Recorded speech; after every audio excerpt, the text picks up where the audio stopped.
Now, the greatest radio shows of all time. Suspense. The Shadow Node. Washington calling David Harding, counter-spy. Classic radio theater. The Great Gildersleeve. Fibber McGee and Molly. Dragnet. Gunsmoke. The Lone Ranger. Now, step back into our time machine with your host, Wyatt Cox. Good evening, friends of the Inner Sanctum. High Adventure from Escape. This episode is entitled The Power of Hammer. It stars Harry Bartell, and it was originally broadcast on October 20th, 1950. You, finding life pretty dull? Dreaming again of exotic places? Wishing you were somewhere else? We offer you Escape.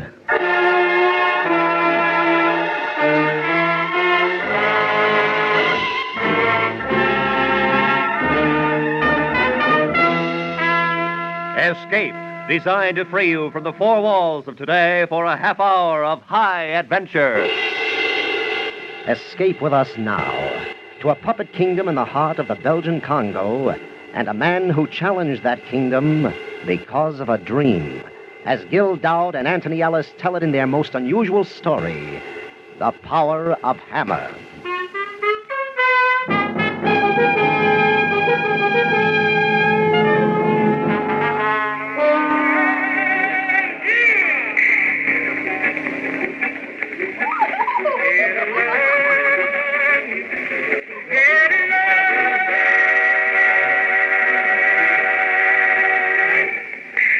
Play it again. But, Sam, I have played it for you 10 times already. It's a jukebox, isn't it? I'm paying. Play it again. I like it. So, I play it again.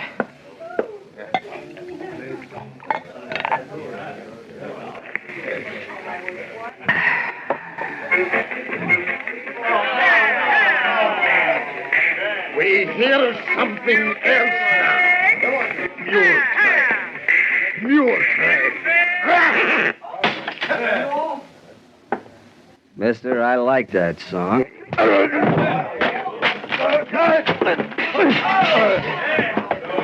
Get some water.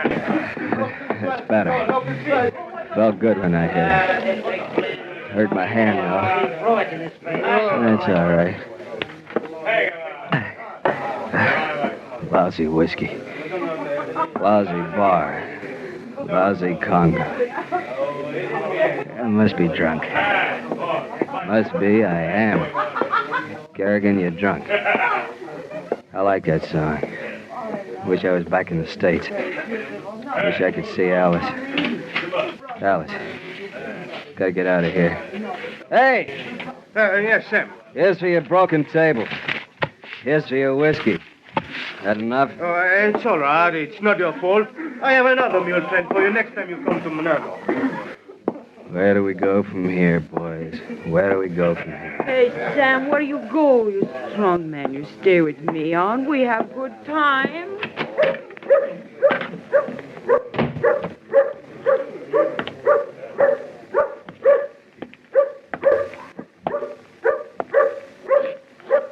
A cigarette.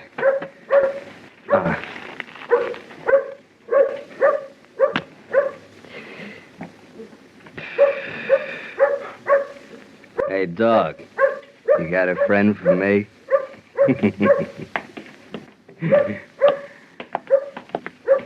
Mr. Kerrigan, Sure. you will come with us, please? What for? The inspector will tell you. Come with us, please.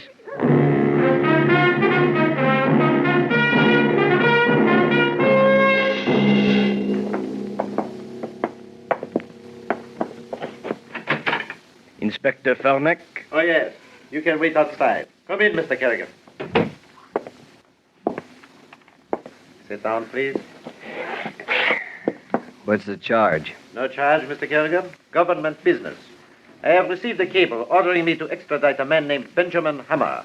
Have you ever heard of him? No. We believe that he is somewhere in this territory, possibly west of Muyumba, across the Walaba River. Uh-huh. 15 years ago, he embezzled money in Brussels and, incidentally, killed a man. Took a long time to get him. But we think we have now. Have you heard of a white man who calls himself a king and has made himself responsible for several thousand Bahuto tribesmen? I've heard rumors. That man may be Benjamin Hammer. I want you to take me into his kingdom. Across the Lualaba? Not me. Kerrigan, you are the only guide in the Belgian Congo who is familiar with that country. Surely you have taken hunting parties in there before? That's right, and I'm not going back. You will be well paid? Not well enough. Sorry. Just a moment. As a guide and a hunter, Mr. Kerrigan, you realize that you are licensed by the government. And here, I am the government. So I moved to another territory. This lousy Congo's all the same. You are an alien, my friend. And without my help, it may be difficult to obtain a license anywhere. Look, Inspector, this is for your own good. It's bad in there. Real bad. You mean the natives? Yeah. We wouldn't get 10 miles beyond the river. I am aware of the hostility of the natives, Mr. Kerrigan. This is my territory. But we won't be going in alone. Oh? There'll be 40 of us. You're Bantu boys? And 2 machine guns. This is funny. You're blackmailing me. Not at all. You will be paid. That's what I mean.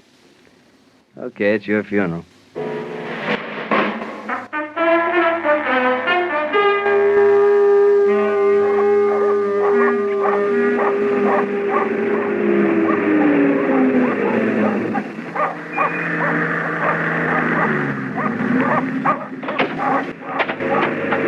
There's your stinking, polluted Lualaba River, Fernac. There's your jungle. I recognize it, Mr. Kerrigan. I have been here before. You've been to Mayumba, but you haven't gone across the river. We shall unload the trucks now and leave tomorrow at dawn. The Bantus have instructions not to fraternize with the villagers, and I wish you two to remain silent about our mission. Sure. But you listen tonight. You'll hear the drums talking. There's no such word as secret here. One more thing, Kerrigan. As long as you are in the employ of the Belgian government, you will try to remain sober. Sergeant Labat. Yes, sir. Unload the trucks and post a guard about them.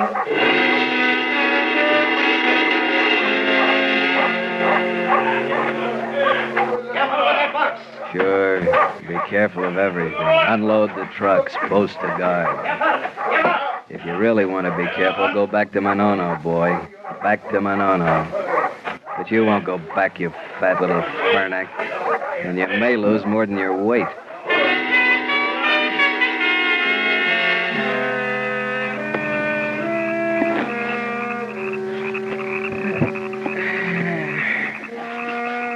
Mayumba. All the villages at night. Hot. Stink. Never sleep.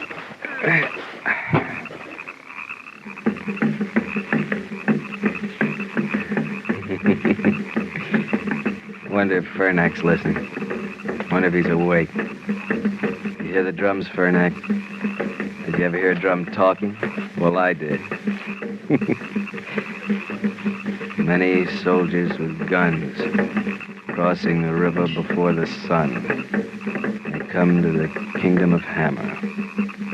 Can you hear that, Fernac? I better have a drink. Maybe sleep.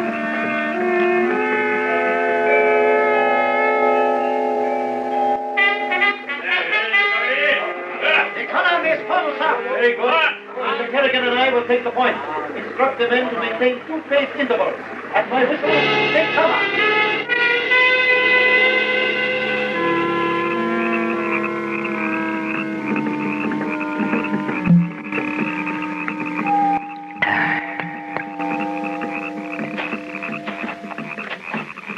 Mr. Kerrigan? Yeah? Were you asleep?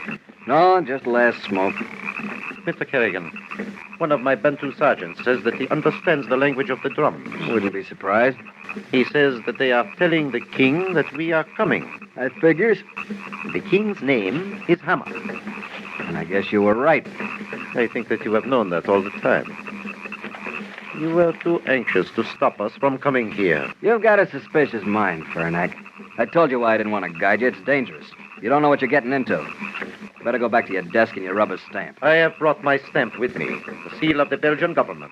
I am that government. On the other side of the river, maybe, but not here. There's a king by the name of Hammer. I have got 40 trained soldiers. What if his men are more loyal than your tame Bantus? At the pace we set today, how long do you think it will take us? Oh, with luck, 4 more days, maybe 5. Remember, I've never been here before. So you say. Good night, Mr. Kerrigan. Hey, Fernack. Yes? I wouldn't move around too much in the dark.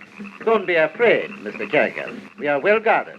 I posted 6 men with our machine guns. Okay, I won't be afraid.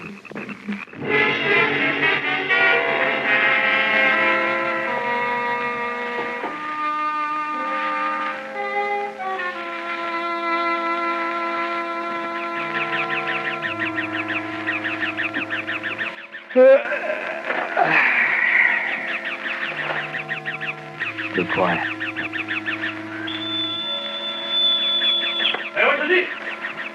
Go see what happened?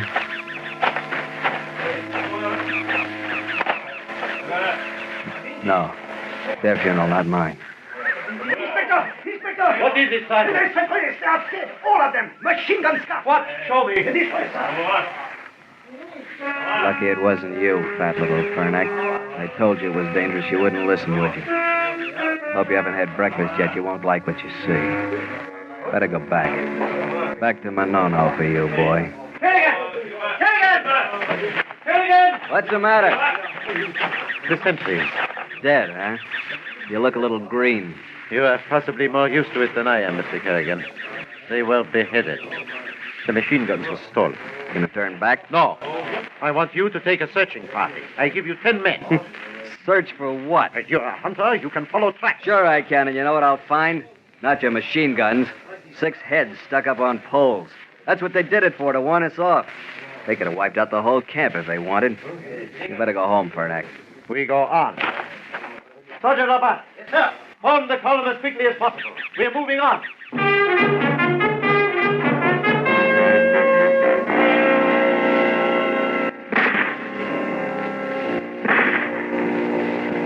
Should have gone back that first morning. You've got guts, though. You'll need them. We'll get there all right. They haven't hit a white man. Hammer's saving something special for us.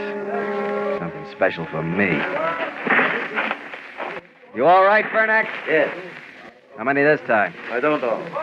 Sergeant? Yes, sir. Casualties? Yes, sir. That leaves 3 Bantus, you, Labat, and me. What's the matter? You ready to turn around now? I want to get Hammer. If I do go back, it will only be to get 200 men. Forget it. This was the last attack. How do you know? Are you kidding? Why should he be afraid of you now? He's left us 3 Bantus for porters. How do you expect to drag him back to Manono with an army like that? He'll let us in, all right. Let's get moving. October 20th, 1950, Escape on Classic Radio Theater with Wyatt Cox. You know, a lot of times you have to choose between something high quality or something that saves you money. But if you can get both, why not? Especially when it comes to health care. And that's MediShare. You get both. The typical family saves $500 a month switching to MediShare. And that's huge. But it's also true that people are way more satisfied after making the switch, too. The customer satisfaction rate for MediShare is double that of the typical health insurance plan. Double. It's because MediShare works. It's been around for more than a quarter century, and members have shared more than $3 billion of each other's bills. People love having telehealth and a huge PPO network. So, yeah, really, you could save a ton and like it better. Imagine being happy with how you're taking care of your health care.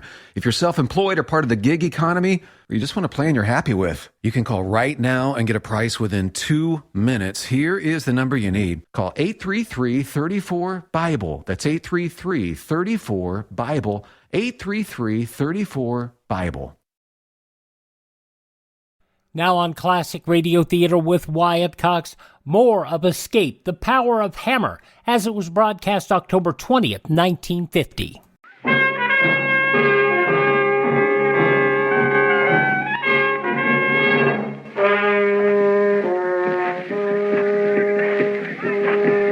There it is. Nothing changed since the last time. Clearing, stockade, house. There's the room. A night I can't forget. Sam, don't go away unless you take me with you. I can't stand him. Oh, Sam, take me back. I want to be with you. You should have thought of that before. You wanted Ben. You got him. Wonder what you're like now. You're afraid of him. Sam Kerrigan, scared. You're scared. You're scared. You were right, Alice. I was afraid. I still am. Now I'm back.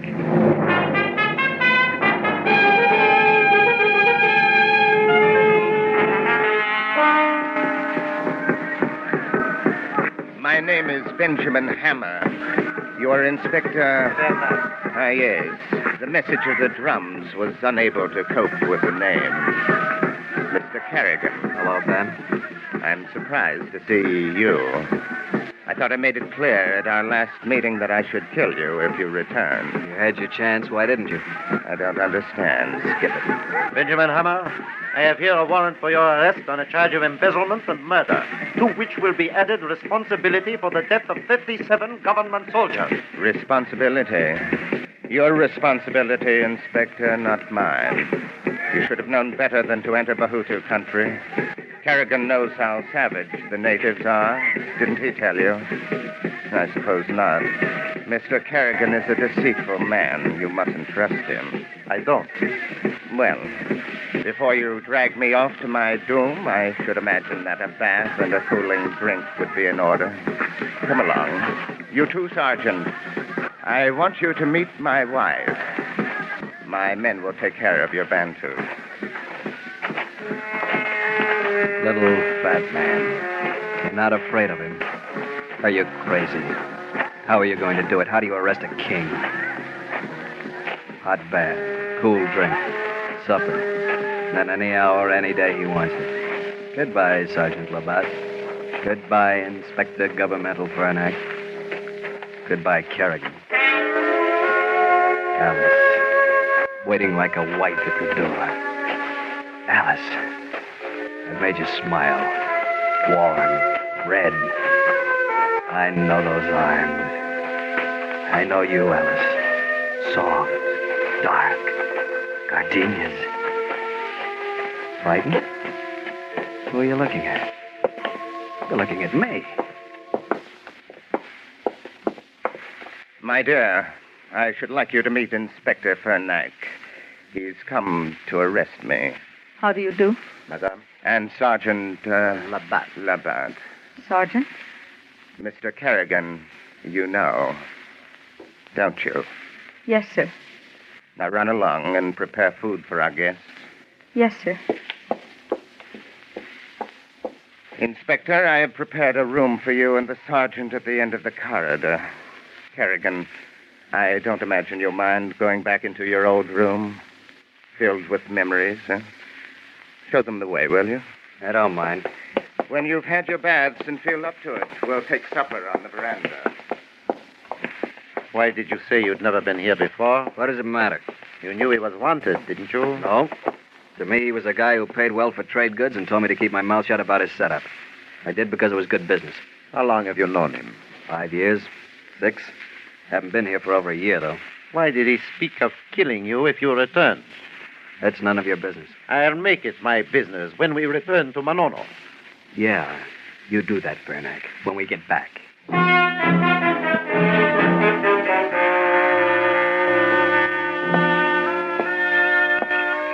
Go to bed, Kerrigan. What for? She calls him Sir. Sir. He treated her like one of the Bahutu's servants.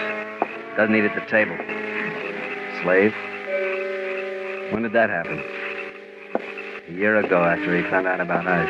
Sure. Wonder if she's with him now. Have a drink.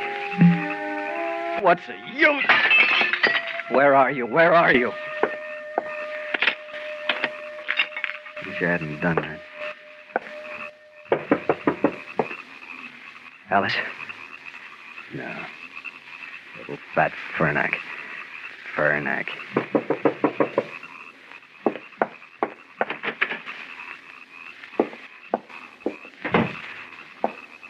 No, don't touch me. Alice. Alice. No, you mustn't. I can't stand being touched. You don't know what it's been like with him since you left.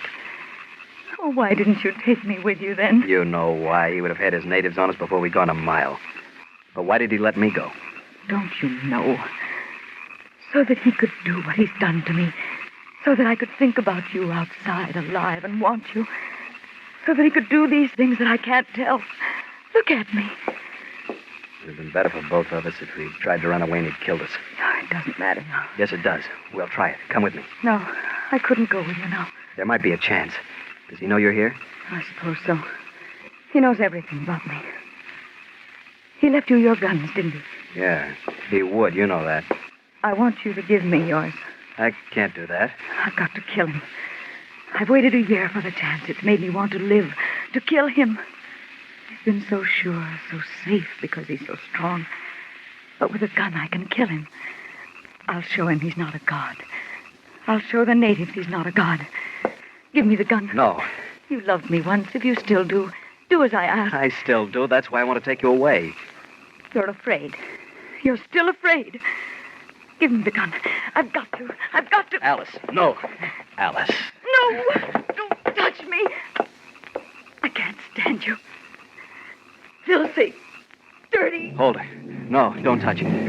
Another night, though, yes. Gardenias. Waiting a year. Waiting. Not for Sam. Not for Sam. Waiting for a gun. The Power of Hammer, starring Harry Bartell, an episode of Escape from October 20th, 1950. The conclusion follows these words here on Classic Radio Theater with Wyatt Cox.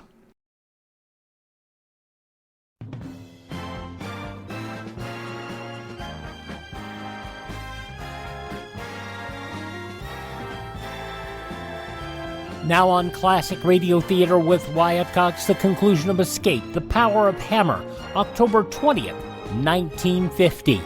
Don't go. Don't go. Don't go! Alice, I've got to think. There may be a way. I'll talk to Fernack. We'll figure out something. Maybe tomorrow. He'll kill you all tomorrow.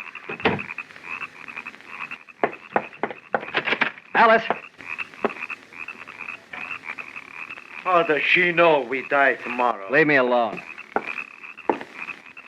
I want to talk to you. Get out of here, Fernack. Leave me alone. What did she tell you? Nothing. You're lying. Get out! What did she tell you? Why did he leave us with our guns? Why have we still got our guns? Because that's the way he is. So we shoot him. How do you want to die after? It won't be easy like being shot.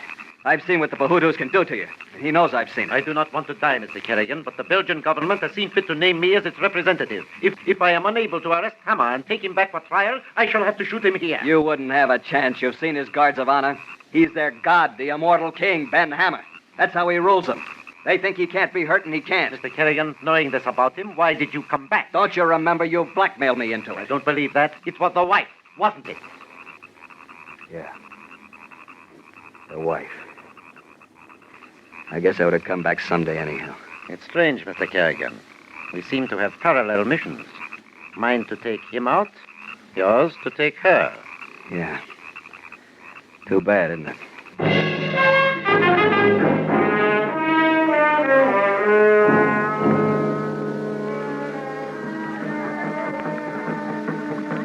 More coffee, Inspector? No, thank you. Sergeant? No. I don't want any more. Well, then breakfast is finished. Mr. Hammer, I think the time has now come to start back for Manolo. You know, I rather admire you. You must realize your position here, and yet with stubborn zeal you persist with this farce. And please, don't touch your gun. It's all right, Igale. I don't want to see you killed that way. I have other plans. Then I have nothing to lose. As you wish, Inspector. Draw your gun. That's better. It is difficult to set in motion your own execution, isn't it? Mr. Kerrigan knows that. Come, we'll go out on the veranda. I want to show you something.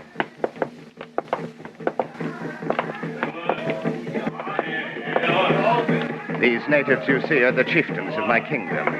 I call them together to witness my decree. Hear me, wise Bahutus. These two white men in uniform have been sent to dethrone me by a government that thinks itself stronger than I, your king.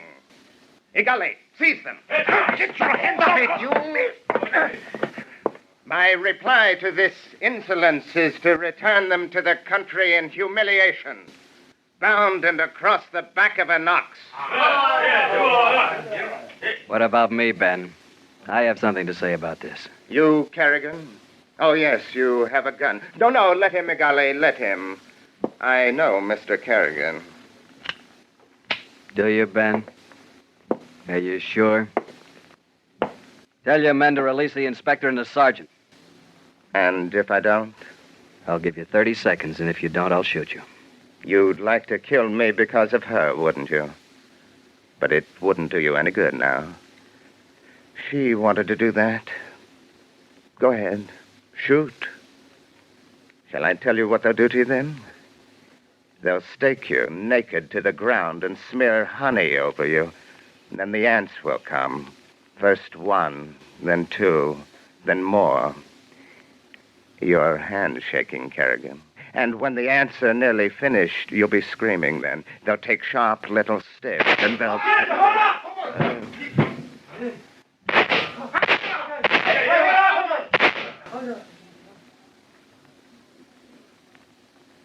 You, Igali.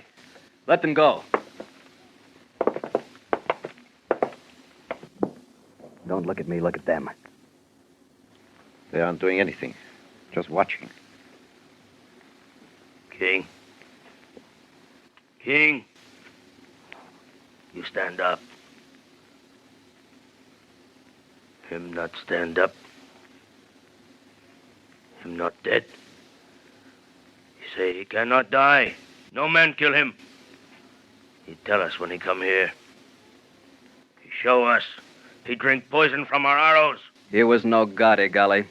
He was no king. He's dead. Go look at him. He no god. He no king. He dead.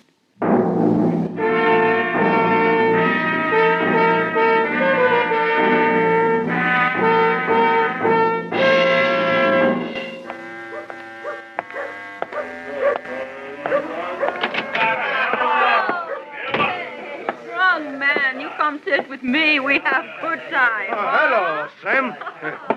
For yourself. You've come back. Yeah. I didn't forget your song. You've come back so soon. I play you another you like. Okay.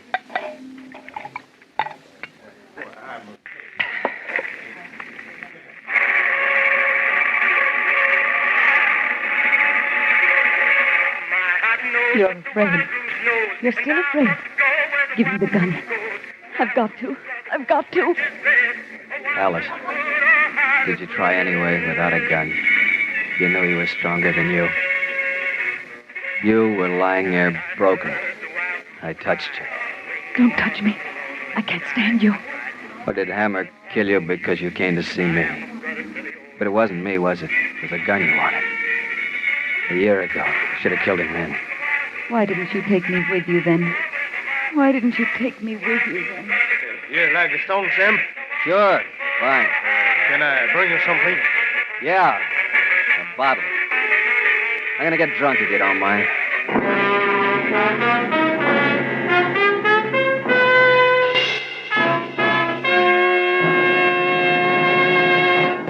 Escape is produced and directed by Norman MacDonald. Today we have brought you The Power of Hammer by Gil Dowd and Anthony Ellis, with Harry Bartell starred as Sam. Featured in the cast were Edgar Barrier, Vivi Janis, and Stan Waxman, with Ann Morrison, Jack Crucian, Lou Krugman, and Don Diamond. The special music for Escape was arranged and played by Ivan Ditmars. Next week, escape with us to the year 100,008 and a world where beauty and terror live side by side, as H.G. Wells described it in his immortal story, The Time Machine.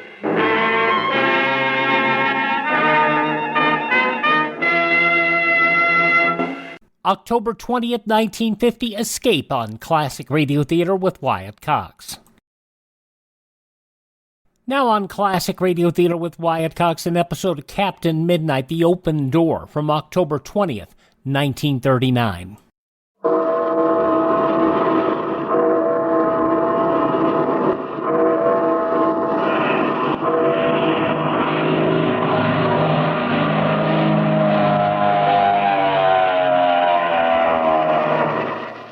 The Skelly Oil Company presents Captain Captain Midnight.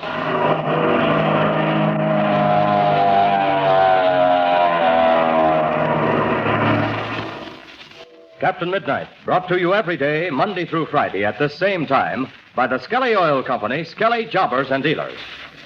And now to Captain Midnight. Ivan Shark's henchmen have surrounded the lonely cabin where Ma and Patsy Donovan, together with the faithful Slim Poole and Pinky Drake, are waiting for the return of Captain Midnight and Chuck Ramsey. Captain Midnight and Chuck, together with Senor Juan Pareda, escaped from pursuit by one of Shark's planes and landed back in the mountains on the dried bed of a lake. Here, Senor Pareda hopes to round up some of his ranchmen. No sooner had Captain Midnight made a safe landing, however, than the ground proved to be nothing more than a thin crust, through which the landing wheels quickly settled into the muck beneath, trapping the plane. Listen as Chuck cries, "The wheels are down to the hubs, Red. Oh, now we'll never fly this ship out of here." Yes, it does look bad, Chuck. It is indeed the unfortunate situation. It is I who have caused this. Oh, no, Senor Pareda, that can't be so. But it is so, El Capitan. It is I who am to blame. My evil star will lead you to no good. Oh, come, Senor. Your terrible experiences have deprived you of all hope. You have said the very true words, El Capitan. There is no hope for me. My daughter is gone. My cattle and lands have been taken away. Leave me, senors, before you lose your lives in attempt to save mine. Such a course would be unthinkable, Senor. Chuck and I are here to help you, and we'll do so even if... But let's eliminate every consideration of such a nature. We can't lose unless we lose faith in ourselves and in our cause. Ah, senor, the words that come from your lips give me new courage. I will fight this man who has almost destroyed me. That's the stuff, Senor Pareda. We'll lick Ivan Shark yet. Ivan Shark, did you say? Who is he? I will explain, Senor. The man who calls himself Douglas Chadwick is an international criminal. His name is really Ivan Shark. So, he is the criminal international. It is hard to believe. Yes, I know it is, Senor, but those are the facts. Well, now, come on, let's go. The first thing is, can we pull this ship out? It is hopeless, senor. The airplane is so heavy and see that more below the crust. It is like quicksand. Yes. Gosh, Red, it sure looks bad. It's settling deeper, little by little. Pretty soon it'll be down over the wheels and resting on the bottom of the fuselage. Swing the prop up a little, Chuck, before the tip gets in that mud there. Okay. You will not be able to fly the airplane. Is that not so? I'm afraid we're going to have a hard time getting the ship into the air, Senor. At least not without some help.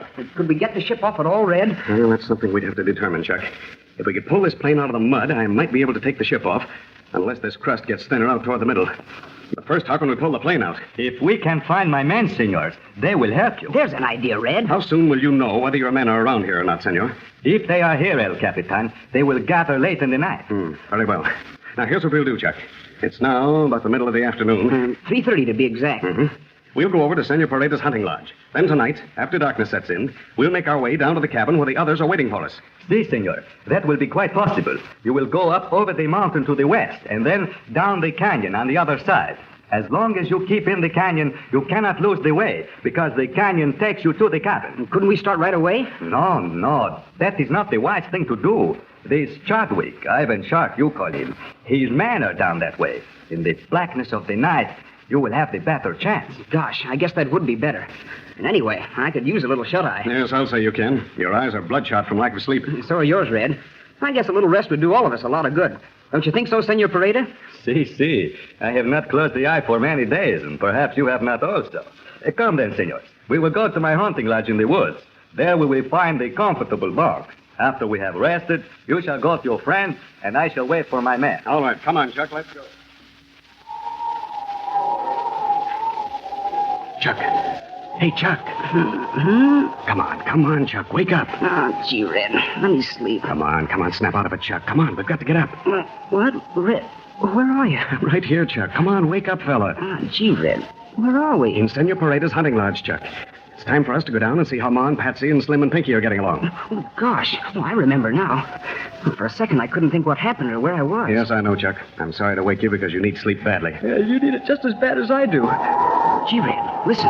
What's that noise? It's the wind in the trees outside, Chuck. Gosh, I guess that must have come up since I went to sleep. Yes, it just rose about a half an hour ago. I've been lying here listening to it, thinking things over. Listen, Senor Pareda's still asleep. Yes.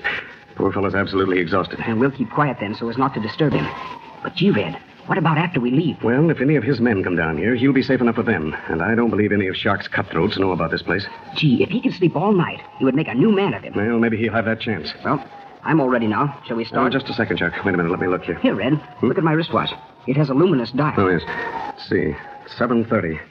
How long do you think it'll take us to get down to that cabin? Well, Senor Paredes said it was about 7 or 8 miles. Yeah. If it's real rough going, it'll take us about 4 or 5 hours. No. It won't take us that long, Chuck, because I talked to Senor Pareda a little while after you went to sleep.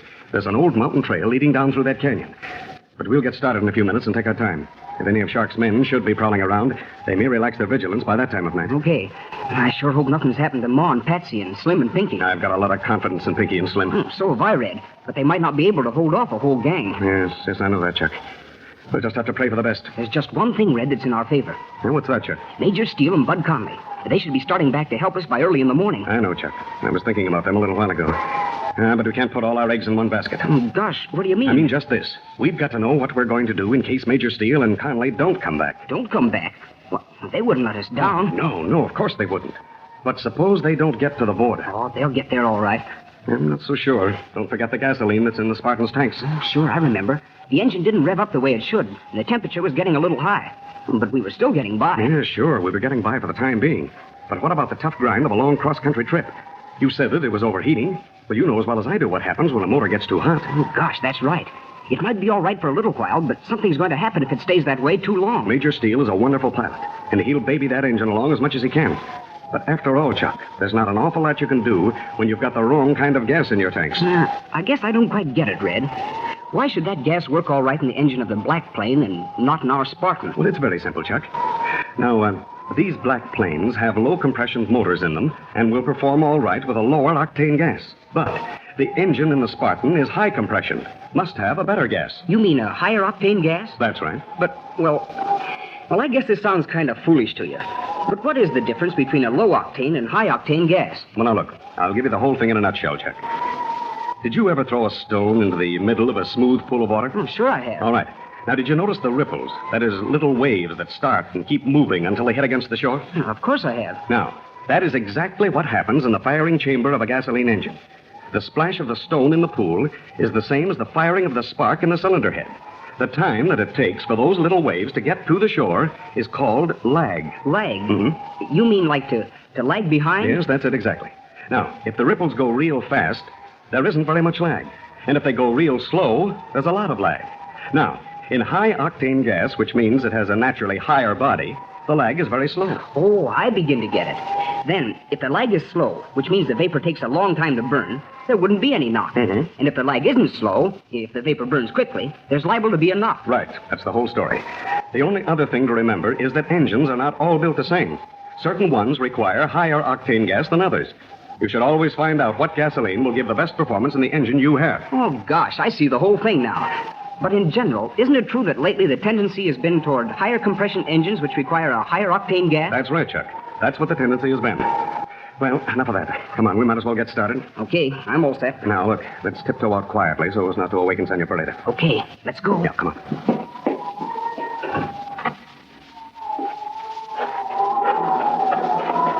Easy, Chuck. Easy, not so fast. Right you are, Red. Well, I've got to go very carefully now. I can't understand it, Red. I'm sure the field is right ahead. Well, we should be running into the cabin any second. Quiet now, wait. Let's go up to that next tree there. You know, this wind's a big help.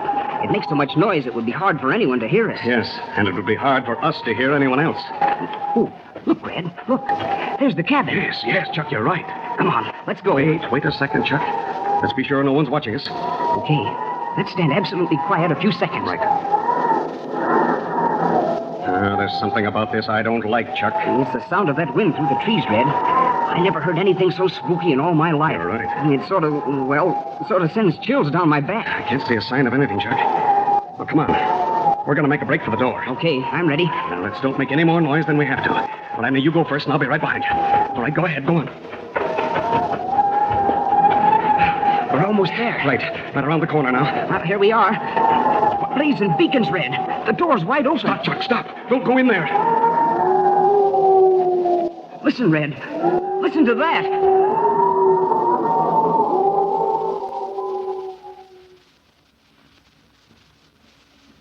Well, did Captain Midnight have a presentiment of disaster? What is the meaning of the open door? Are Ma and Patsy, together with the faithful miners Pinky Drake and Slim Pool, still inside? Or is some enemy crouched in the blackness, ready to spring? Strange and mysterious events are ahead Don't miss them. Now, don't forget to tune in again Monday, same time, same station, for further transcribed adventures of Captain Midnight, brought to you by the Skelly Oil Company, Skelly Jobbers and Dealers. What is the significance of the weird cry which rings out over the sobbing of the wind? And what caused Captain Midnight to stop so suddenly? Be sure to listen Monday. Until then, this is Don Gordon, your Skelly man, saying goodbye and happy landing!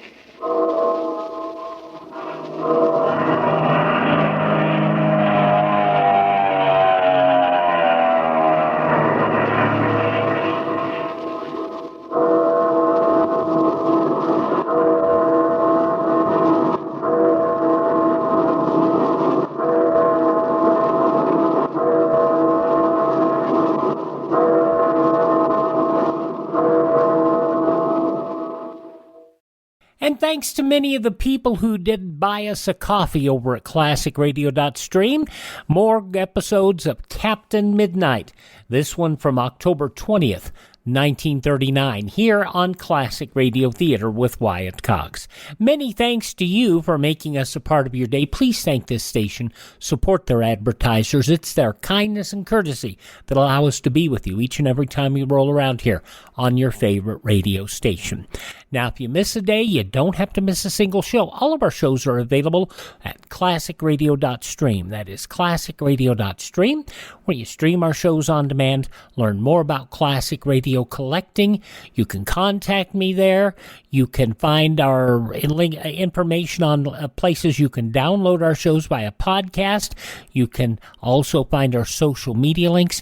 And if you like what we do, you can buy me a coffee. That buy me a coffee money goes first to acquiring additional classic radio shows to bring you here. Thanks for tuning in. Tell your friends great radio shows are right here at this spot on the dial. Classic Radio Theater with Wyatt Cox on your favorite station.